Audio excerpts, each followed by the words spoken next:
Джиперское движение в 2006 году обрело всероссийское признание. На Байкале прошел первый джип-фестиваль, собравший огромное количество любителей экстремальной езды со всей страны. Я считаю, что мы достигли основной цели фестиваля – это дать возможность джиперам со всей России собраться в одном месте и пообщаться, познакомиться, узнать друг о друге, завязать какие-то контакты, а также всех привлекал Байкал, его природа. Иркутский внедорожный клуб «Протектор» положил начало ежегодных встреч джиперов всей страны. Российские любители внедорожной езды теперь должны были встречаться каждый год. Монополии на место проведения фестиваля, конечно же, ни у кого нет, а потому на Байкале было решено отдавать бразды правления на суд внедорожной общественности, где решит джиперское братье, там и место следующего фестиваля. И как ни странно, но на следующий год джиперы выбрали Алтайский край, достаточно далекое в географическом плане место.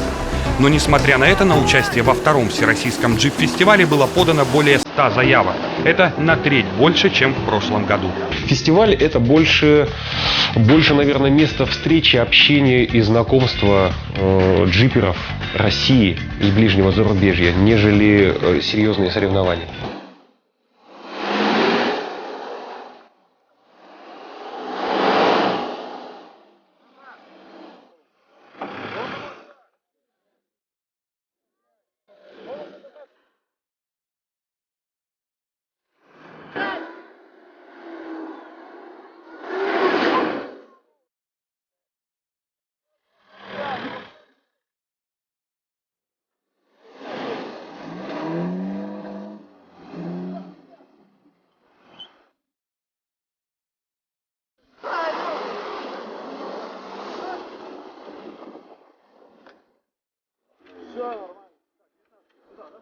Блин, ты что, руку убрал, что ли?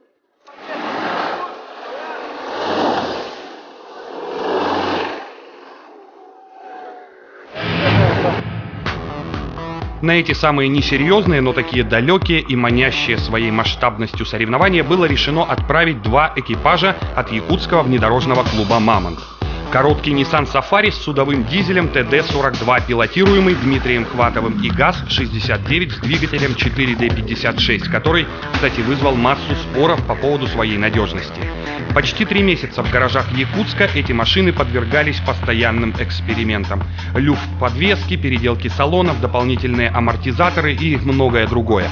На самом деле никто из джиперов никогда не признается, что достиг совершенства в строительстве своего внедорожника. Всегда что-то да нужно будет доделать.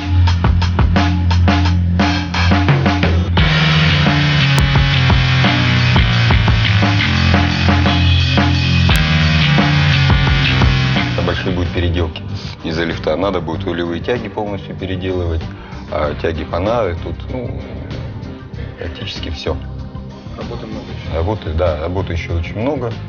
Установка. И, соответственно, тут амортизаторы будут стоять, довольно-таки нестандартное решение. Они просто заменены на более высокие от Land Cruiser 80-ки либо 105-ки. Старт на Алтай откладывался 2 раза по причине недостаточной готовности техники. 17 июля 2007 года 2 внедорожника все-таки взяли курс на поселок Курай. Главное доехать до Алдана, а потом видно будет. Так что не переживайте, якутяне.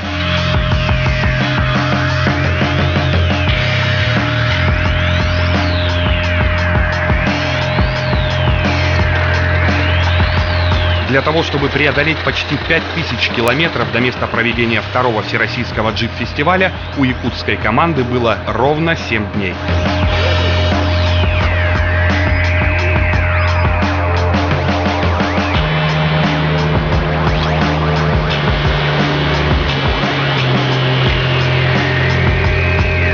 Вот так необычно в ночь начинается наше путешествие на второй всероссийский джип-фестиваль на Алтай.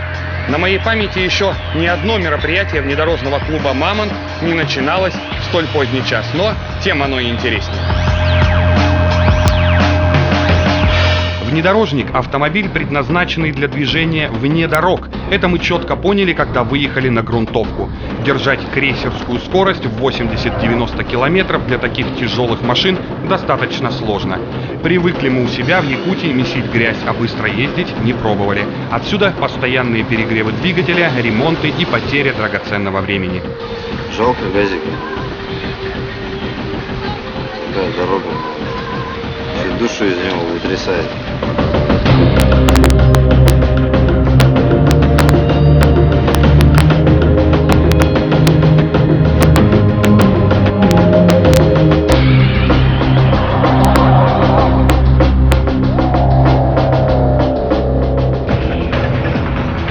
Каждый город мы, как ни странно, видели лишь в ракурсе гаражей и множественных СТО. Исключение составляли вылазки в автомобильные магазины за запчастями. Но в основном все-таки гаражи и многочисленные ремонты, которые с каждой лишней 1000 километров были все капитальнее и капитальнее. Два выплатных достаточно.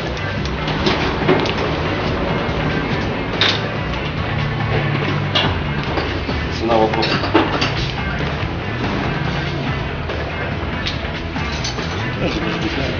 Ну, давай сейчас вопрос решим. Сейчас я приеду и это самое переговорим. Ну, давай.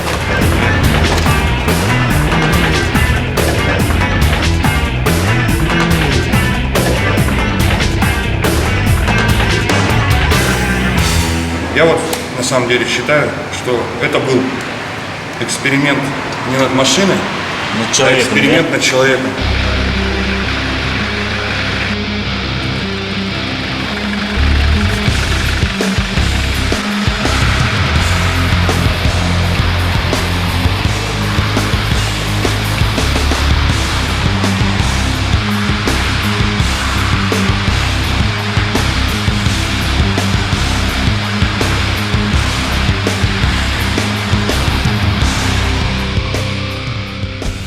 Автомобильное путешествие – это всегда интересно. Каждый километр пути чувствуется особенно. Где какая дорога, где какие люди и, что немаловажно, где и за сколько сливают соляру с бензовозов и дорожного транспорта. А еще отличие автомобильного туризма от поездов и самолетов в том, что можно побывать в местах, о которых даже понятия не имел.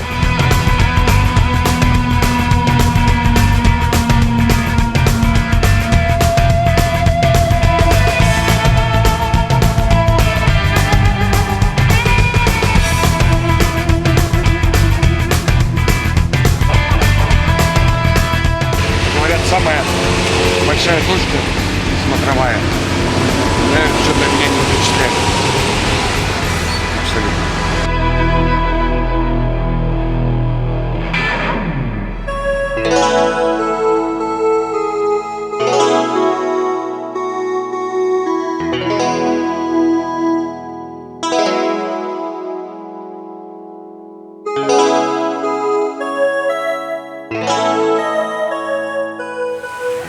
Никто, даже старожилы, не могут точно сказать, откуда пошло название Арей.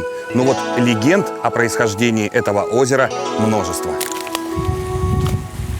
Однако самая эффектная легенда, которая и привлекает сюда множество туристов, легенда о Чингисхане. По ее преданию, это озеро величиной в 5 квадратных километров было выкопано шлемами монгольских воинов по приказу великого военачальника.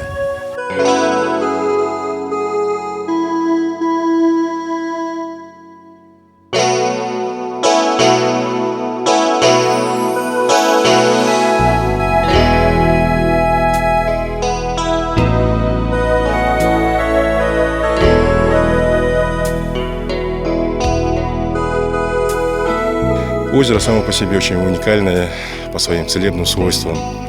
Здесь арейская грязь, арейская картошка.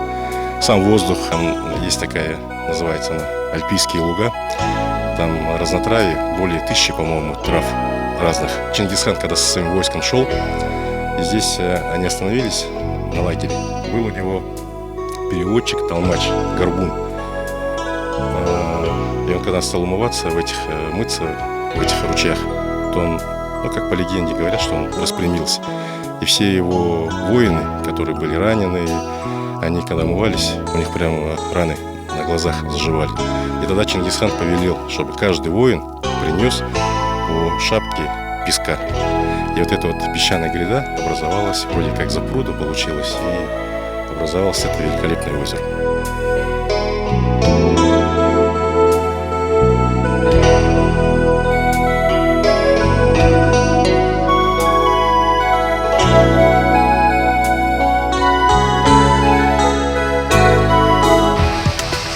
И еще автомобильное путешествие – это всегда знакомство. Знакомство с людьми, близкими тебе по духу и мироощущениям. Нам, как джиперам, конечно, было интересно посмотреть, как развивается внедорожное движение в других городах нашей великой Родины. На чем ездят, как тюнингуют и что переделывают. Смотря для чего машина используется. Просто как бы Nissan считается более железной, более мощной машиной. Вот. Но вот длинный, он тяжелый, в болоте, то есть он тоже может так же утонуть. То есть легкие машины там легче проходят. Вот. Ну а с точки зрения запаса прочности, в принципе, Nissan сломать надо умудриться. Я строитель этого автомобиля. Я его построил. Я ему жизнь дал, этому автомобилю. Что это за автомобиль, что за марка? Это крузер. Toyota Land Cruiser 40-й. Это BG43 среднебазный. С Японии он привезен был в брезентовом исполнении, с брезентовым верхом, в ушатанном состоянии. Ему уже 25-30 лет этой машине.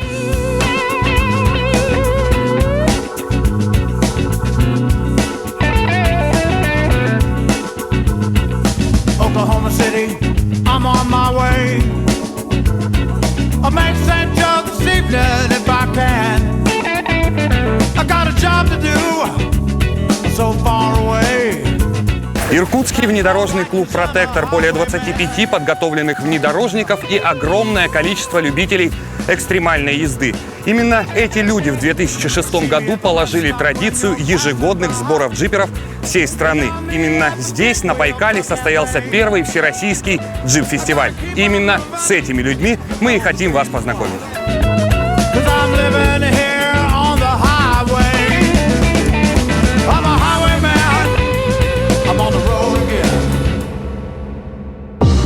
Что же касается джипов-внедорожников, то на них можно путешествовать даже по воде. Это мы доказали собственным примером, пройдя по Великой Лени от Усть-Кута до Якутска. Специальный самоходный контейнеровоз с удовольствием взял нас на свой борт.